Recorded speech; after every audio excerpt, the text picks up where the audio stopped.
Hepinize merhaba arkadaşlar. Bugün sizlerle birlikte BMW R80 GS'i tanıtacağım. Motorun kendisi babam Çağrı Özer. Bakalım. Evet. Motoru bize tanıtır mısın? Evet, merhabalar. Motorumuz 1993 model BMW R80 GS modeli. 800'lük çift silindir boxer motora sahip. Şaftlı bir modelimiz. BMW'nin efsane Dakar 80'li yıllarda Dakar şampiyonluğu yaşayan 80 GS'in devamı niteliğindedir. Tabi bunun yeni versiyonları çıkmıştır. R80 GS'ten sonra R100 GS, R1100 GS, 1150 şu an 1300 GS olarak piyasada devam etmektedir. Bu motorların atası sayılacak bir motordur. Motorumuzu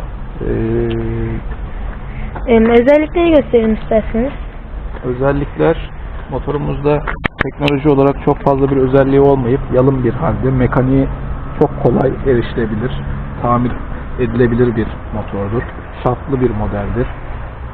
Yan çanta demirleri mevcuttur. Hella sis farı vardır. Tek disk ön frene sahiptir. Arka kampanadır. Bunun dışında merak ettiğiniz bir şey var mı Sunacığım? Bir çalıştıralım isterseniz motoru. Evet. Motorumuzun sesini de duyalım. Nasıl çalıştırdığınızı bir gösterelim. Buradan marş yapıyoruz. İlk önce ne açıyoruz? Benzin musluğumuzu açtık. Benzin musluğunu açıyoruz. Evet, Aşağı kontrol çevirdik. duracak şekilde. Burada jiglesi var.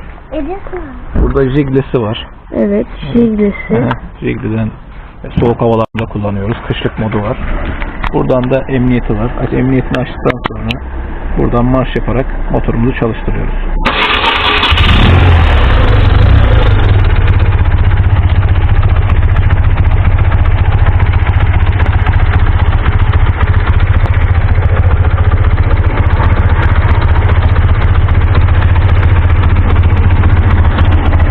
Evet arkadaşlar, siz de böyle videoların devamının gelmesini istiyorsanız kanala abone olup like atmayı unutmayın.